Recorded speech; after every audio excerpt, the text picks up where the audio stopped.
साथी तपाईँ नेपाली हो? नेपाली हो नि। ओहो, अनि कति भयो त रोमानिया आएको?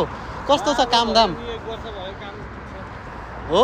अब दुकानदारी खानु छैन के रे। अँ, अब दुबारै खाना पर्यो अब अनि कामदाम कस्तो छ? राम्रो छ? ठिकै छ। यी बोतल बेच्नु ए, बोतल बेचेर नि पैसा आउँदो रहेछ। ल, हाम्रो साथीले बोतल पनि बेच्ने, अनि यस्तो पैसा छ। यो यार यसो खाना नपुग्छ यति हो। बोतल बेच्छु। अनि के अरे सेलरी कतिसम्म आउँछ नि त? धेरै साथीहरूले सोध्नु भएको छ यसो रोमानियामा पैसा धेरै कम छ के छ, कस्तो छ, राम्रो काम छैन रे। होइन त्यस्तो अब सेलरी कतिसम्म आउँछ त रोमानियामा? अब स्यालेरीको कुरा त नगरौँ होइन। अँ, अब स्यालेरी त त्यही अब स्यालेरी राम्रो आएको भए बोतल टिपेर हिँड्नु पर्ने थिएन। तर कतिसम्म 3600सम्म आउँछ लेईमा? यहाँ रुम। अनि कतिसम्म बचाउन सकिन्छ त? अनि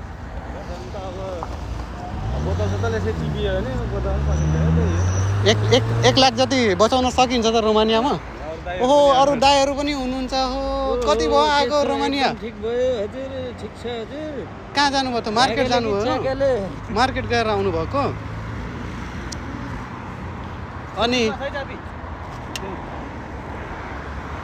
अनि के अरे 1 लाखसम्म सेभिङ गर्न सकिन्छ? 1 लाखसम्म त्यही त गर्नु पर्यो नि आएर यार। ए, अनि खानाको पैसा के अरे दिन्छ उसले? कम्पनीले खानाको पैसा दिन्छ। अँ, खानाको बस्नुको सुविधा चाहिँ दिएको छ कम्पनीले। ए हो? खानाको पैसा कतिसम्म हालिदिन्छ त कम्पनीले नेपालको? कहाँ पुग्दैन नि, त्यही 700 रुपियाँ हालिदिन्छ, 700-800 त्यो त नेपालको त्यही 25-26 हजार हो। ए, 25-26 हजार धेरै हो नि त नेपाली यार। हो, अनि यो लिटल हाइम त होइन?